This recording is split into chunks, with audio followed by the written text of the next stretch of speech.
Welcome to this edition of The Other Side. My name is Rimamnde Shawulu. The Minister of Finance and the Coordinating Minister of the Economy, Wale Edun, said that the government will move to support farmers after food prices fell below production cost in some cases. And of course, this has serious implications for farmers for this year and the coming year.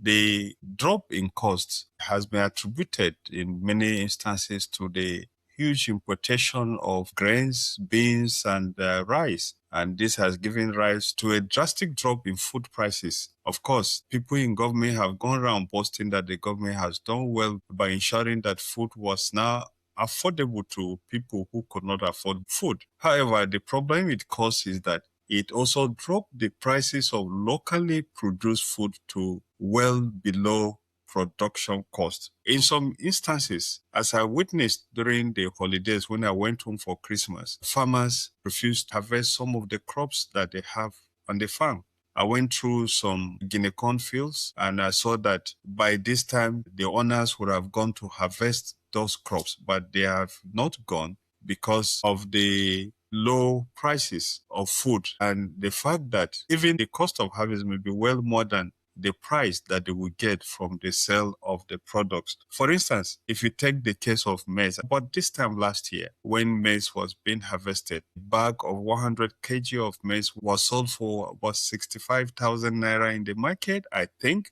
As at today, in Abuja area, same bag of maize goes for as little as 18,000 naira. And of course, the prices of inputs such as seeds, fertilizers, and pesticides, and other things that farmers use have actually grown, become more.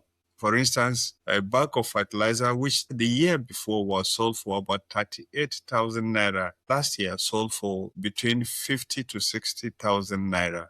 And it meant that whatever you were going to use the fertilizer for, it will not produce enough products for you to sell and recover just the cost of the fertilizers. That on Friday, I was told a very sad story of a farmer who cultivated 100 hectares of rice. And when the time came for the harvest of the rice, which apparently did well, he discovered that the cost of harvesting the rice was going to be more than whatever he was going to harvest and sell, because the prices of rice paddy had come so low at the prevailing market price. He was not even going to recover the cost of the harvest, not to talk of the cost of the seeds, the cost of the fertilizers, the cost of other inputs, and the cost of labor for cultivation of the rice up to that point. And so he just abandoned the field.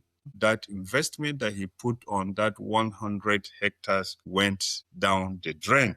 Of course, that was just one story. And also on Friday, a young man called to come to my office and do some work for me. When he came in, he was feeling so sad. And he said that he could not recover the cost of what he had put into farming. He said many of them in his village had borrowed money to farm, a practice which they had done in the previous years. And whenever they borrowed money from bank or money lenders and they farmed, they usually recovered their money. But this time, according to him, several young people have been arrested by police for being unable to recover the money they borrowed to put into farms. Not just because the farms did not do very well. And indeed, many of the farms did not do very well because of the high cost of inputs, such as fertilizers, insecticides, pesticides and herbicides. Even where the farms did well, whatever came out of the farms could not pay the loans. So many young people have fled their villages because they cannot face the people that they borrowed money from. The good news, I think, is what the minister has said. I hope that what the minister has said is not just politics, but that the government will go ahead to implement what the minister said. Indeed, it is on record that even some foreign governments had advised the Nigerian government about the need to subsidize agriculture. Ex-Botswana President Masisi urges Nigerian government after touring Agbeyewa farms in Ekiti. Former Botswana president to create a more enabling environment for farmers to thrive. According to him, the government is to provide enabling environment. Enabling environment is policy-driven. It is legal infrastructure regulation framework and incentivization, as government incentivized through tax breaks, also through subsidies, according to him. He said, nowhere in the world is agriculture being practiced without subsidy. Of course, this has been very different in the case of Nigeria. Like I said in one of my podcasts, in places like the United States, government actually has a policy. Farmers are subsidized. There are companies and banks that are guaranteed by government agencies to farmers to farm. And whenever the farmers are unable to pay back, the insurance companies pick up the bills and farmers don't have to worry. And the following year, they go back to their farms. To the extent in the United States, government buys off excess farm products. And there were times in the history of the United States where the excess farm products were dumped into the oceans to ensure that there was a stable price for farmers to keep going, so that they'll keep employing workers, they'll keep producing for the economy.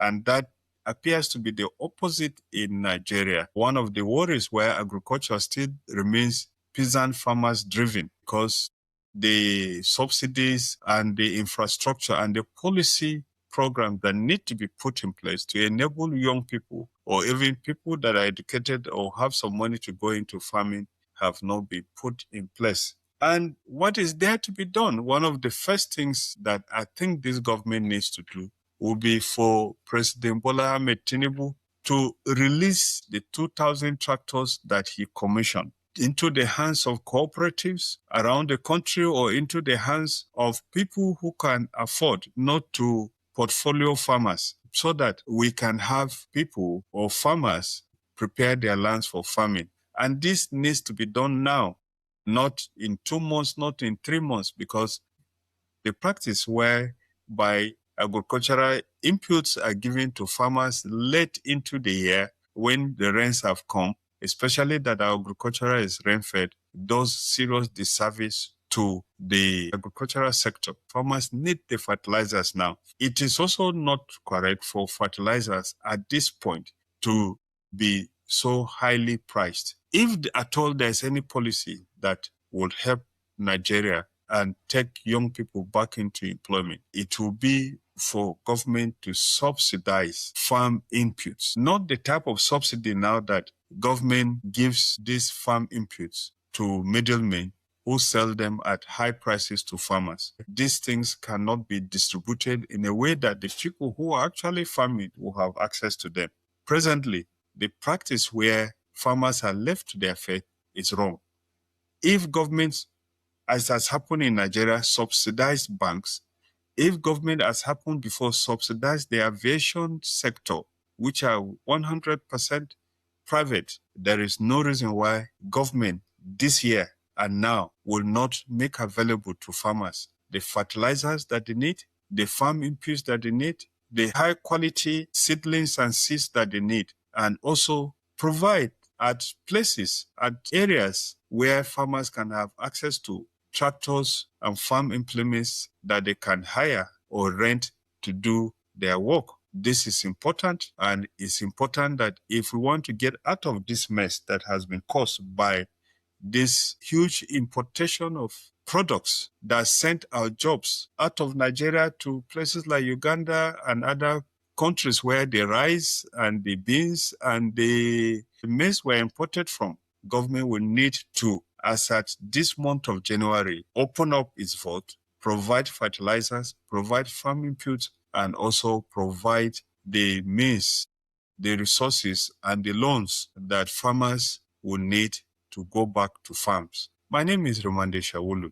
This is The Other Side.